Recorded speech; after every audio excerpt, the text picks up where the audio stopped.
Je ne me reconnais pas dans ce qu'Emmanuel Macron incarne. Ça ne marchera pas.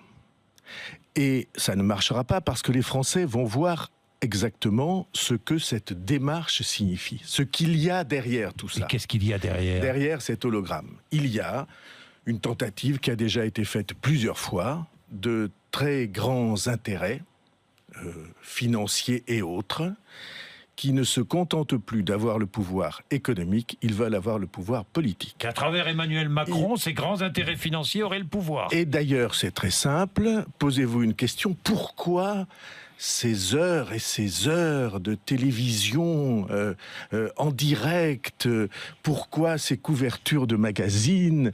Parce que on a déjà essayé plusieurs fois. Essayé en 2007 avec Nicolas Sarkozy, ça n'a pas très bien marché. Essayé en 2012 avec Dominique Strauss-Kahn.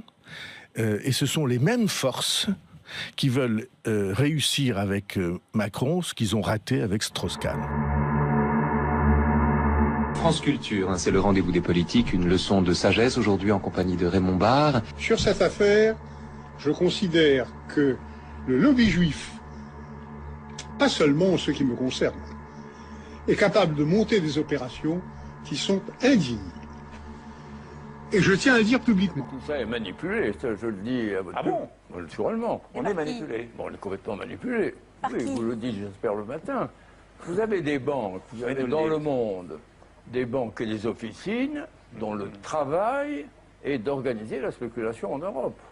Elles sont américaines en général, elles sont pas européennes, et c'est leur travail. Le matin, on dit quel bonnet attaque-t-on ? Je vais vous dire qui est mon adversaire, mon véritable adversaire. Il n'a pas de nom, pas de visage, pas de parti. Il ne présentera jamais sa candidature. Il ne sera donc pas élu.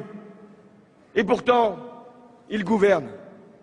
Cet adversaire, c'est le monde de la finance.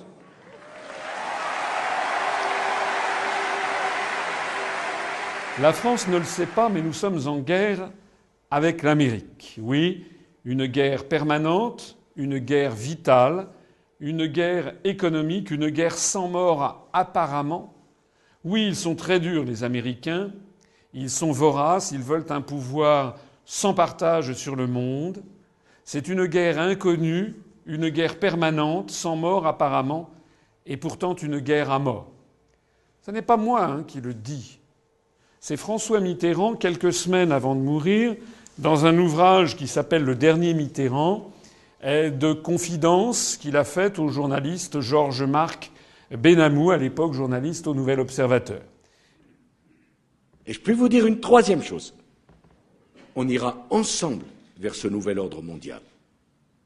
Et personne, je dis bien, personne ne pourra s'y opposer.